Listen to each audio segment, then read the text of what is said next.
Hello and welcome to this third live interactive session on fundamentals of AI.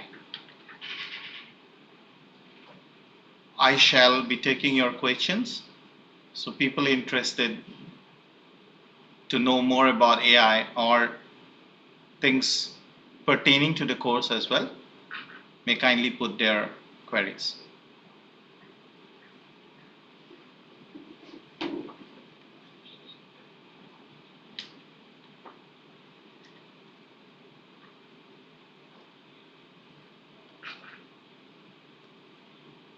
We have a couple of queries from the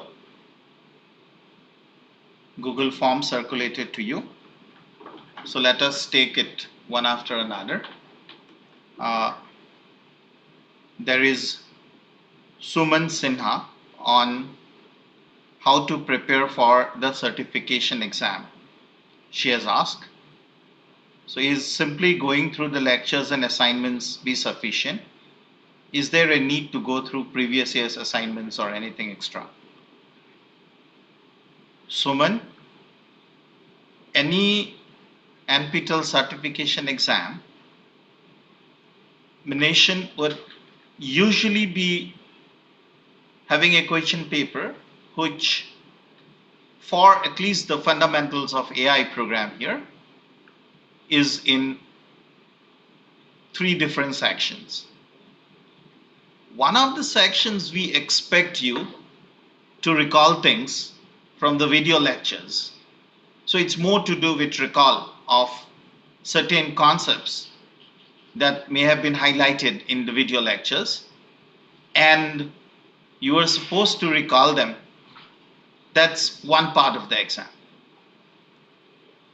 A second part of the exam would be comprising of problems or questions which have been there in your assignments. So your assignments definitely form a major chunk of the questions that will appear in the examination. Thereafter, we definitely have a third section where we would expect scholars to go beyond just recall and the assignments. And that third portion is what may require some extra effort. So as you yourself pointed out, looking at previous year's assignments, looking at question papers on fundamentals of AI, that would definitely help. My suggestion would be also to very carefully go through the videos and definitely look at the reference books or the textbooks that have been referred for the course. In the third section, you may expect also certain problems to be solved, like the one that was there for the first order logic assignment, if you remember, where you were supposed to do a representation, do some form of resolution proof, and then mark the questions. So basically questions are objective type questions, which may have more than one correct answer. But in the third section of the exam, it is expected that a scholar demonstrates beyond just recall from the video lectures and can tackle problems which are not there in the assignments. So that's, I think, good enough clue for you to really prepare hard for their examination. Wish you all the best.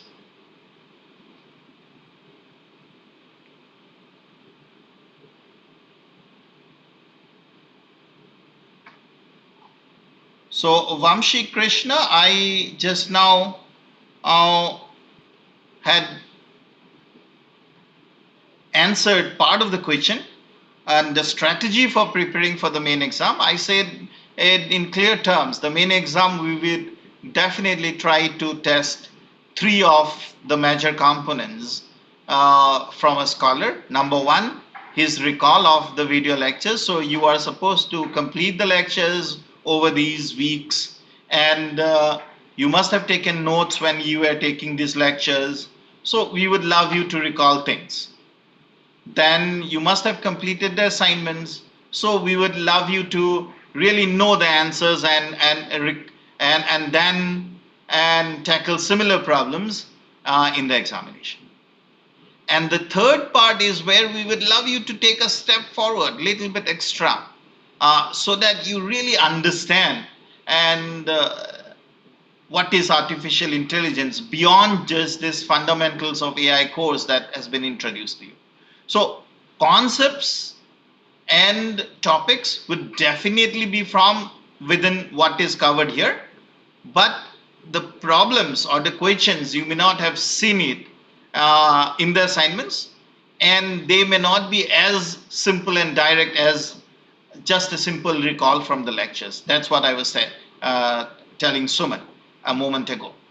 And that is how you should really prepare for the exams. Now, how to cover this in shortest possible time or how much to look for, I have no clue about this, because it will depend on the particular student who is taking this exam rather than a general rule.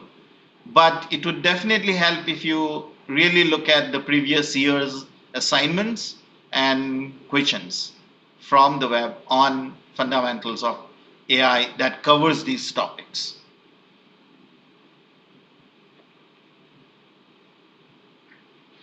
Vamshi, I also got your email and I have actually responded to that.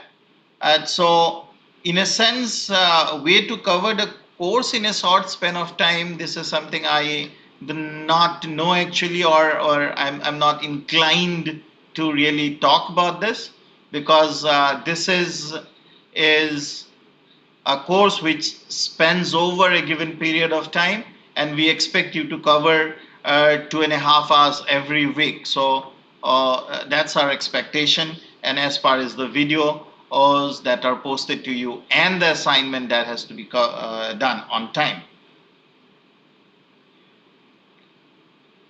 Now, Vamsi, your third question, and how to score well in the exam, I leave it on unanswered because of the very fact that how do you score will depend on the scholar rather than me giving you tips. But how will the exam pattern be? I thought I have answered this. But for everybody's sake, let me again and repeat this. Suman Sinha and Vamshi Krishna, for both of you, let me repeat this one more time. The examination that you are going to give for your final certification is, of course, going to be objective. So you are not supposed to write anything. There will be no short answer questions, neither there will be any long answer questions. So that's number one about the pattern. Number two, there I would love to see a scholar, whoever qualifies a course in fundamentals of artificial intelligence, to be able to, number one, recall things from the video. So there would be things which would be very simple, and if you have done the videos well, you should be able to answer them. For example, I may ask you a question like, who coined the term artificial intelligence? So if you have done the first lecture itself, you would see that I had covered the history of AI, and therefore you should be able to tell me who coined the term AI. Okay, that would be questions of the recall category. Then I would expect you to actually tackle problems of the nature of what you have done in the assignments. So there, in the assignments, you have covered a lot of problems in a lot of topics. So similar level or the same type of problem, I would expect you to be able to do. That's the second portion of the examination. The third thing that I would be really looking at is something extra than these two: recalling in the videos or recall questions and questions from the assignments. Beyond this, I would expect you to know topics that have been covered here, not additional, but topics that have been covered here, and be able to tackle questions that you may not have seen before. So for that, you need some preparation definitely. And that preparation would be by looking at the textbooks that have been referred in the course, and definitely by looking at previous years' assignments, question papers, and of course, doing a general study on fundamentals of AI and the topics covered here from the web or other places. So the third portion of the test will definitely require some amount of effort. And then finally, to wind up this question, no more discussion on question paper. Finally, to wind up this, I would love to really see you do some problems also for the third part, where, like in your assignment on first order logic, you had done a representation problem and done a proof. So similar things may be there. Or for the Bayesian and reasoning in that we covered, you have done some very simple problems on probability and Bayesian reasoning. So such things may be there in the question paper that would try to check things beyond what is appearing in the assignment and beyond just recall from the videos. But then topics covered and concepts that will be tested all have been covered in the videos that have been circulated to you. So that, I think, clears most of the questions. So Suman asked again here, sir, not getting what exactly you mean by section. So I said, you don't need to worry about section. I said it's certain portions of the question paper would test recall, certain portions of the question paper would test your ability to do the same type of problem that you have done in the assignments, and certain portion of the question paper will check your ability to really do something independently, given these concepts that you have learned. So that's what I mean when I say different sections of the question paper will check different things. Okay. So, sir, I want currently doing air pollution modeling. So that should be good enough for questions. Okay, let me move forward. So after Suman, we have Shivam, who says, I am currently doing air pollution modeling, and I have used ANN but not got good results. I want to know the technique, how I can modify, and I have data from the past 5 years and from CPCB. I am unable to answer your question with such a small query there with any detail. But from the query, I realize that you are trying to use an ANN for doing certain type of prediction. And what is the problem that you are trying? If you really get back to me on a personal level, so you may write an email to me. My email is available on the NPTEL web pages, I believe.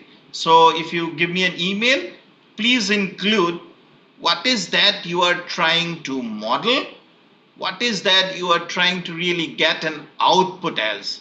So I understand you have data of 5 years from some pollution control board, but what is that you are trying to check or classify or learn from the data? So please be specific with these queries and give me an email. I will definitely get back to you on that.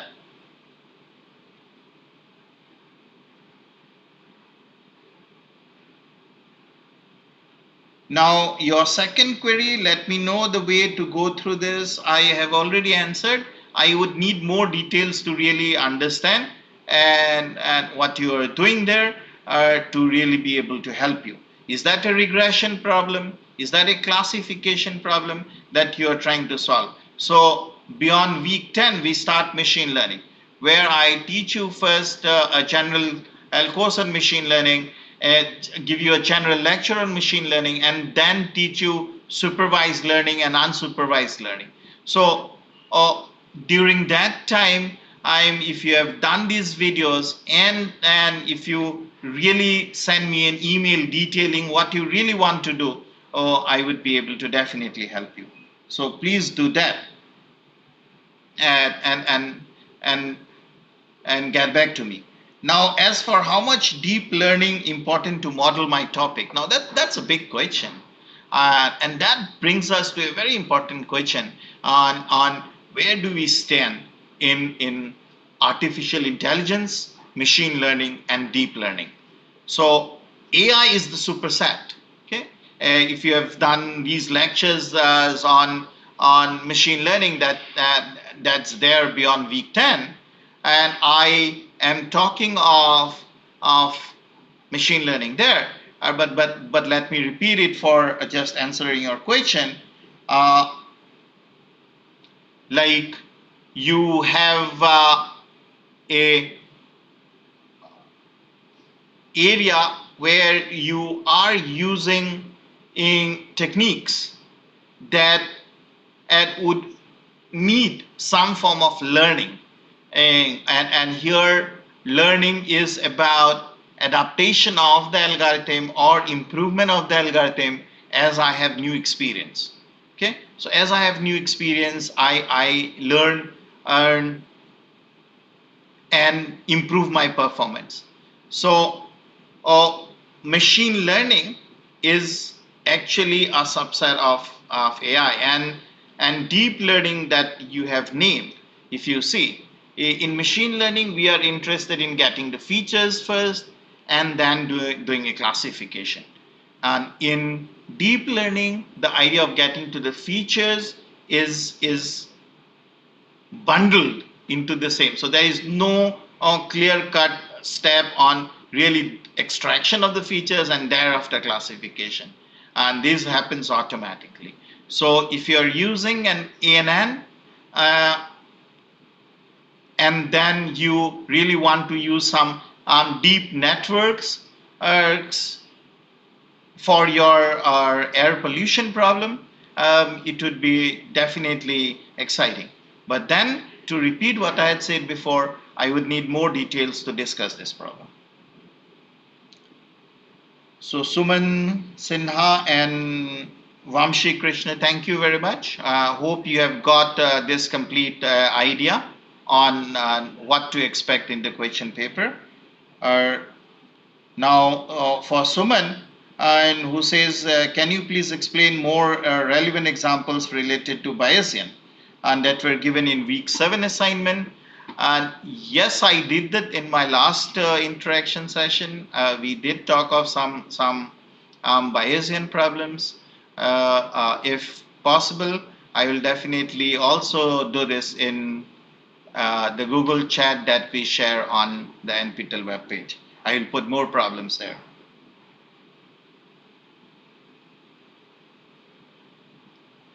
Uh, Vamshi Krishna, a small clarification. Till which end you will be covering the machine learning in this course?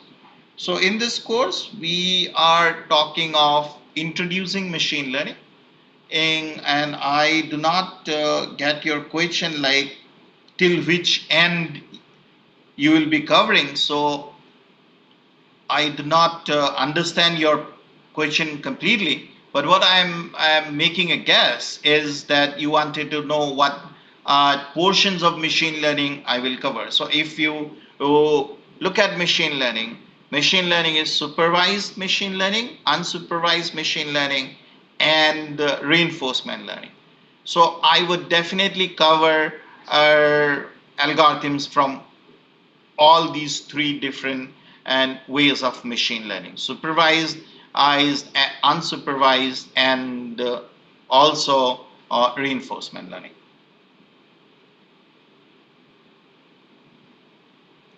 Okay, So there was a couple of emails to me where people really wanted to understand a little bit on more on the strips planning algorithm. So let me now put the PPT so that I would be able to really talk to you on the problem that a couple of people had really written to me. So most of the interest for or most of them on this problem was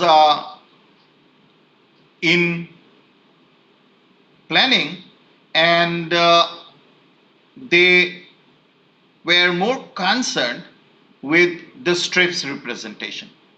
So let me just quickly go through it so that you uh, get a clear idea. So strips is just an alternate representation to pure situation calculus for planning, and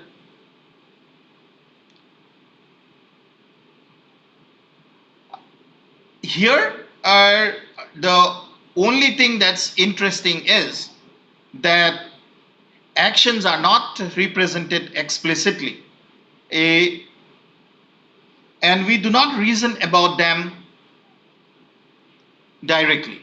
Rather, in strips, actions can be thought of as operators, and these actions syntactically transform wall models, and that is how it then tries to arrive at the goal. So to explain this, I had used a very simple problem of a blocks wall. A blocks wall problem was simply looked at, where I said the idea was to really do some stacking of blocks. For that, I had to make a couple of assumptions.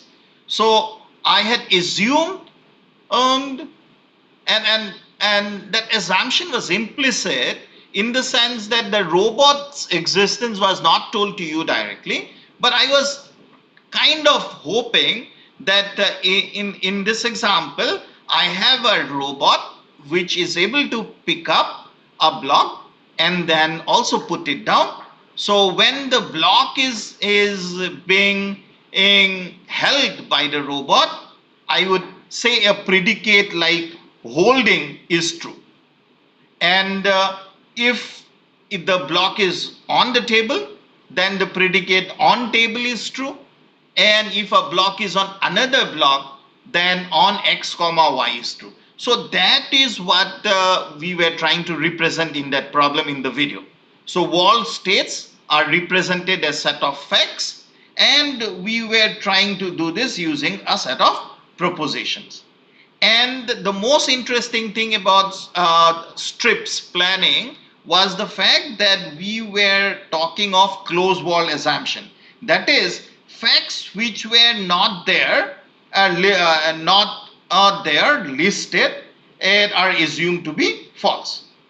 And thereafter, we really wanted to find out a way of going from one state, like what is shown on your screens right now is a state 1 where I have C on the table, I have B on C, and B, there is nothing else on top, so it's clear, and A is holding A.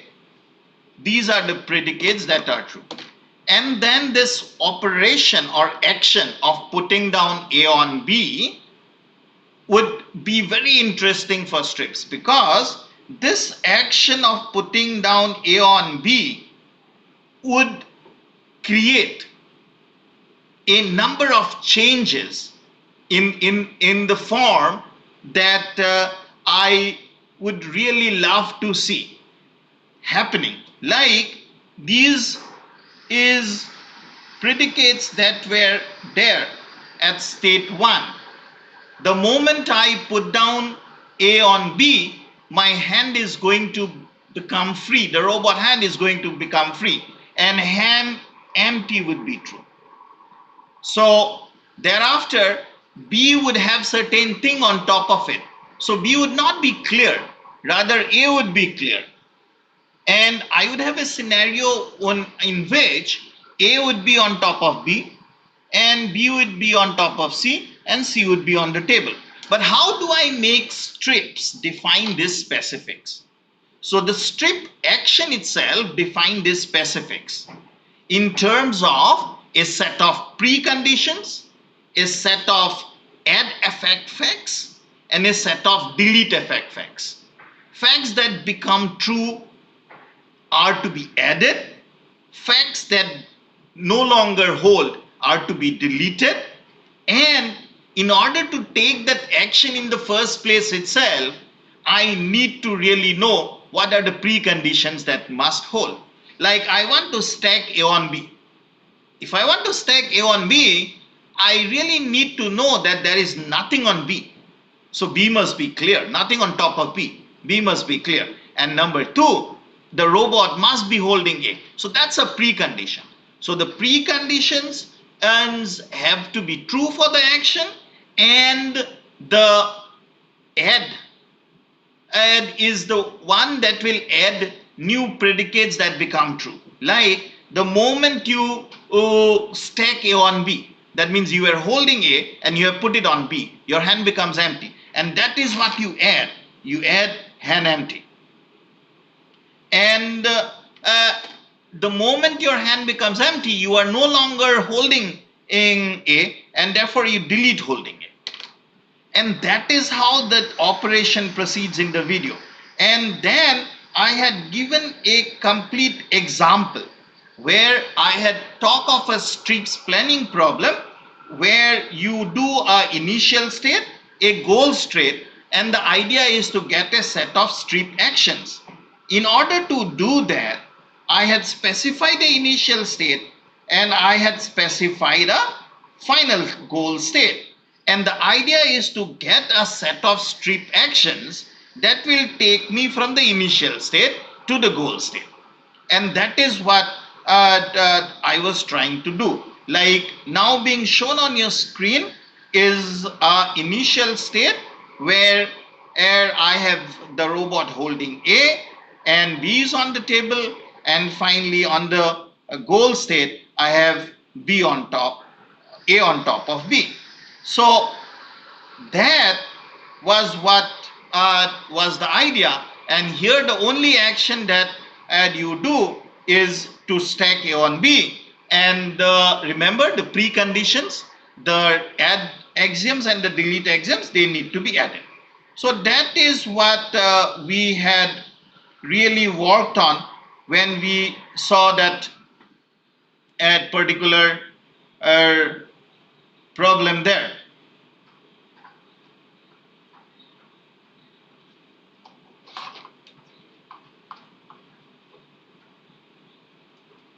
So in order to do this planning, okay,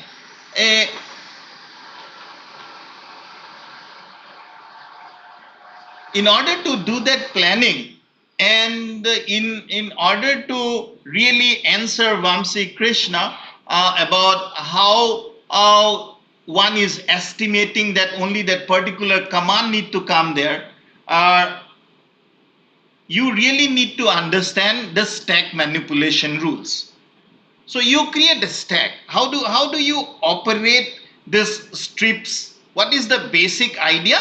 The basic idea is to place the goal in the goal stack, and on top of it place sub goals and try to solve the sub goals one after another. Okay. Now, in order to do that, you really need to understand the stack manipulation rules. And these stack manipulation rules, if you look at them very closely, will give you what needs to come next. Let us try to understand this with an example. Okay. Now, let's say this is the strips planning example that I am trying to solve.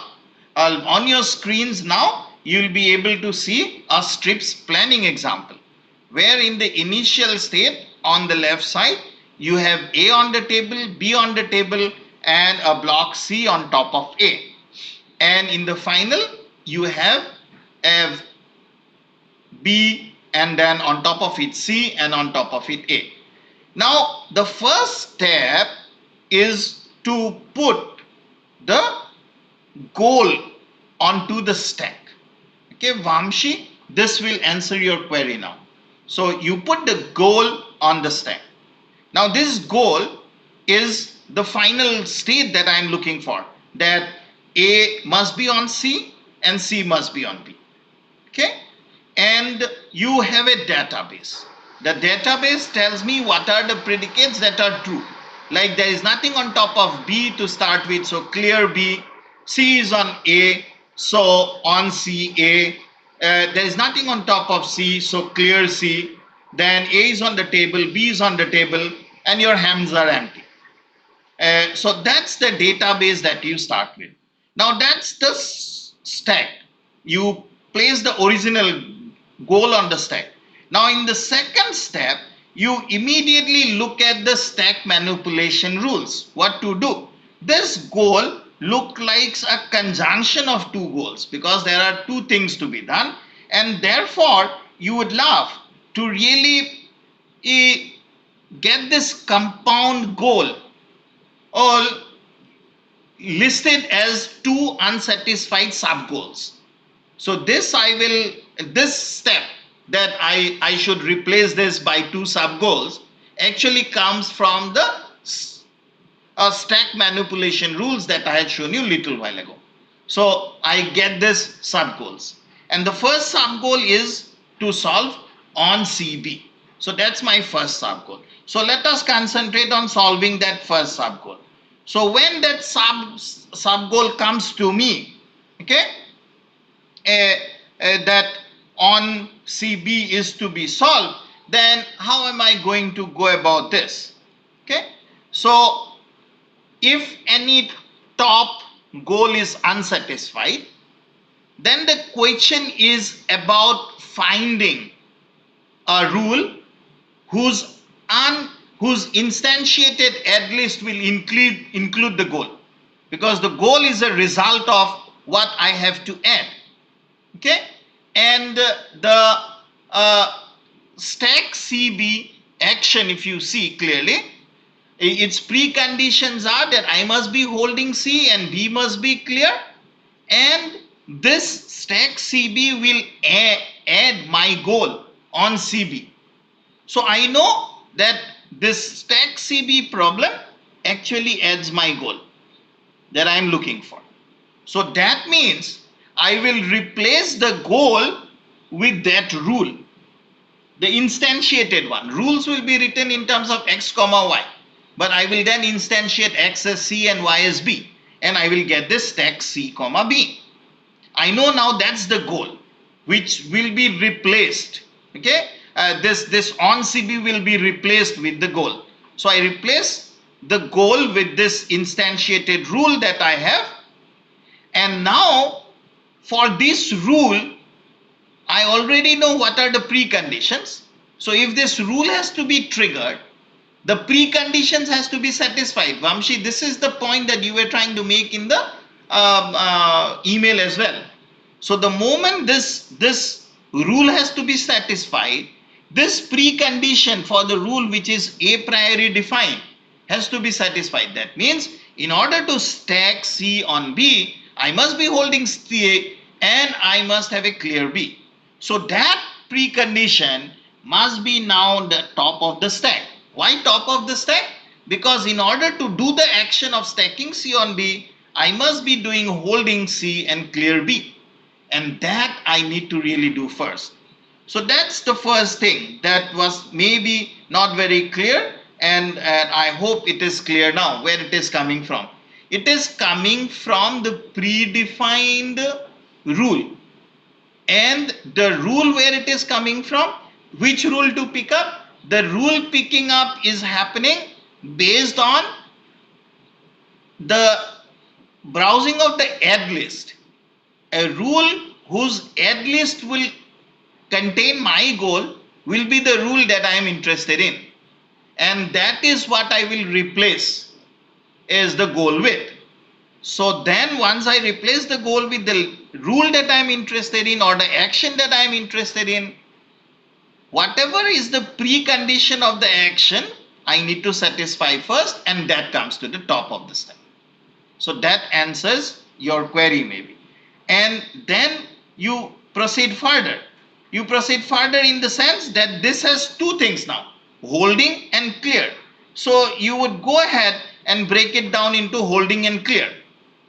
Now the top goal, which was as an unsatisfied compound goal, I have broken up into two sub goals. Next, the single goal on top of the stack now. What is the single goal on the top of the stack? The single goal on the top of the stack now is a clear B. Okay. Now you know clear B is the goal, and you know already the database has a clear B. What does that mean? That means clear B is already satisfied, and therefore I can simply think of taking out clear B from the stack, the goal stack. So I will take out clear B from the goal stack. I will remove it from the goal stack. Okay, that would mean that clear B is satisfied. Is that clear? I think that makes sense now to you. Oh, where does clear B go away? Why does clear B go away? Clear B goes away because clear B is already a satisfied literal in the database that we have seen. So we will take away clear B from here, and what we will also do now is once we take clear B away, we will now focus our attention on holding C. So now holding C, what does it mean? Okay. Now holding C. For holding C, I will look for an add literal where holding C is actually true. So this literal where holding, this rule where holding C is true, I will try to really get to that. And that is the unstack CA. So I will put unstack CA there in its place, in place of holding C. And then I will now place the rules instantiated precondition formula on top of the stack. So that is where this on CA, clear and hand are coming. And I will really see if I can delete anything from the database. So all the delete items I will remove from the database, and that will complete my unstacks. So this is how I will proceed, and I will continue this until I have reached a state where the complete set of operations is finally available to me and the goal state becomes empty, and this is where I will stop.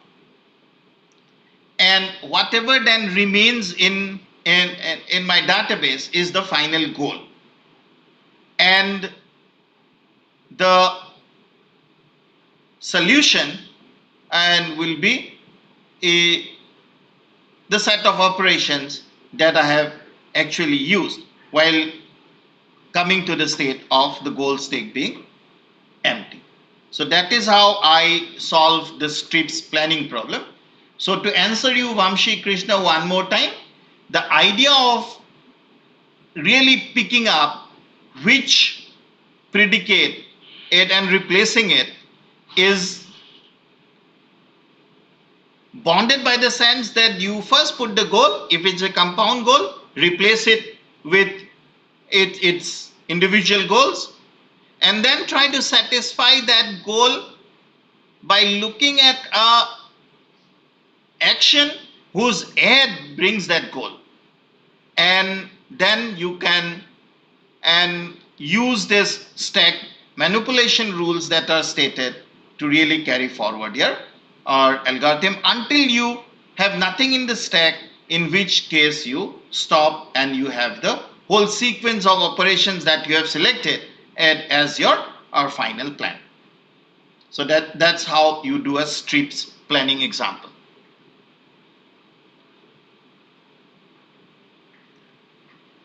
So let's see if there are any more questions there.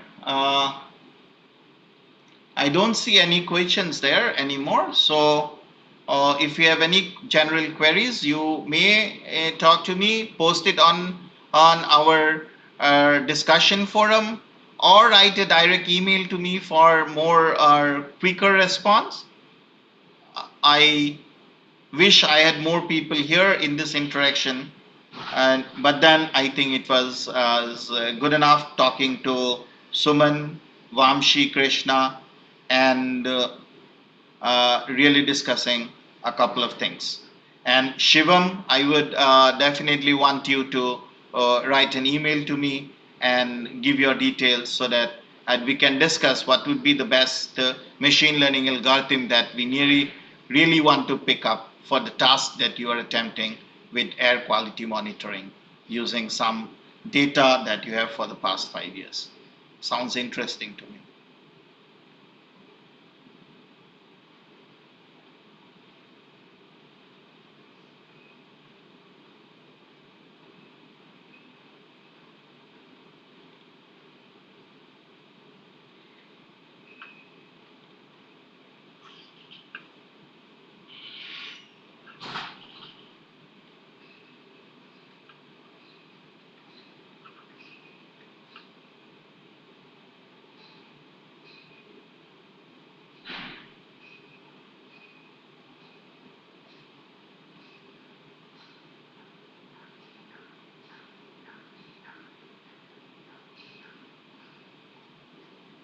So it seems there are not many more queries.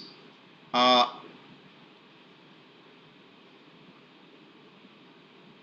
so just to give you a little bit more idea on that previous question on what type of machine learning and portion would be covered.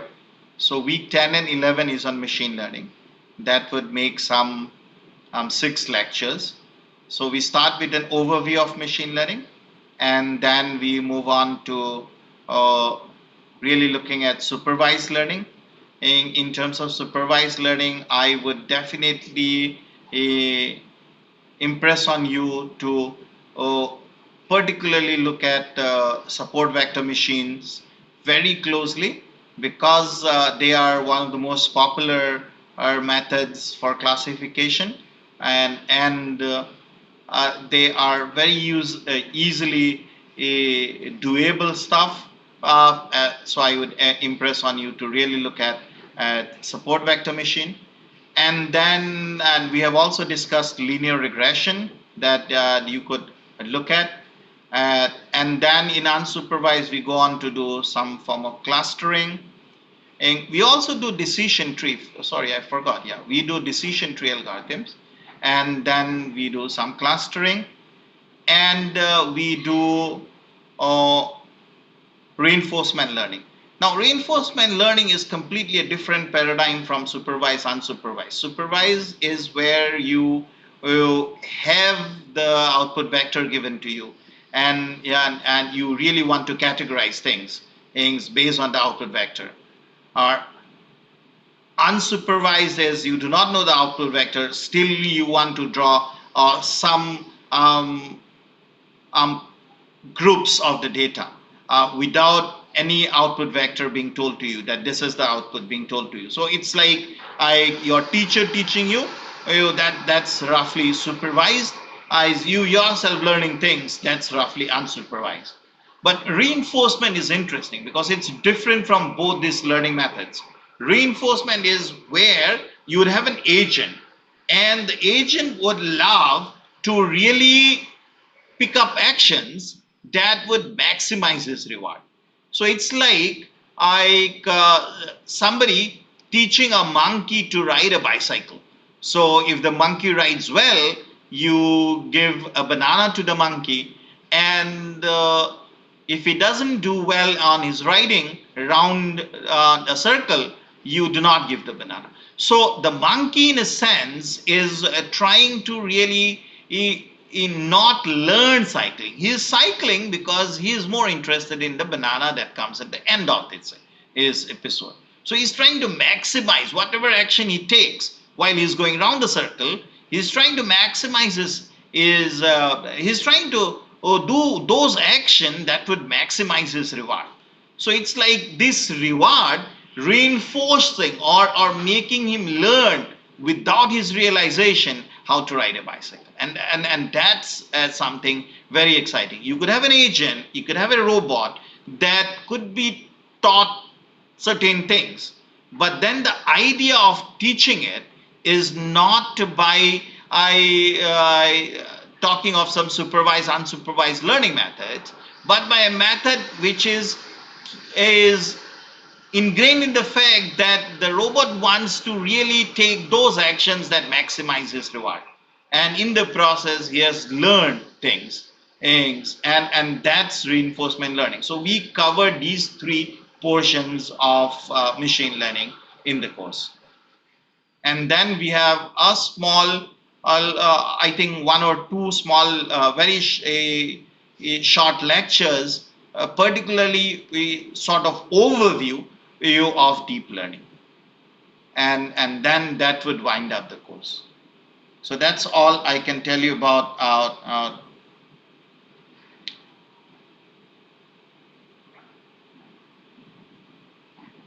the machine learning portion.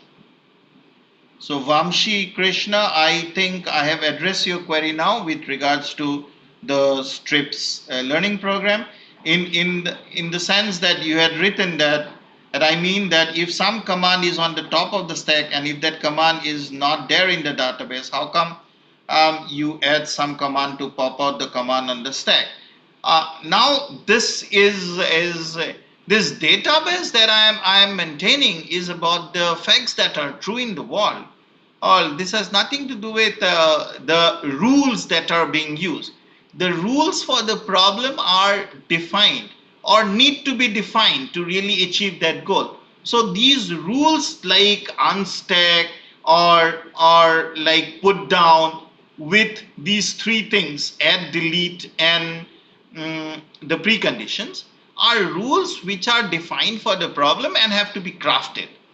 So they have nothing to do with suddenly popping out. No, they are not suddenly popping out. You have this rule crafted, and this rule has preconditions, and this rule has as an add list and a delete list. And in the add list, if you see the particular predicate that you have on the top of the stack, you replace that goal with the rule and proceed further.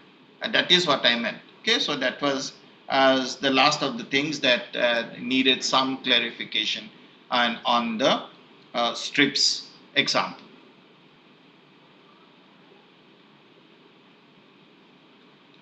Okay, then if that's all, I have another 10-15 minutes with me. If you have any queries, else we will end up this live session. Wish you the very best for the coming exams, and I hope the exposure on fundamentals of artificial intelligence that you have done would be useful.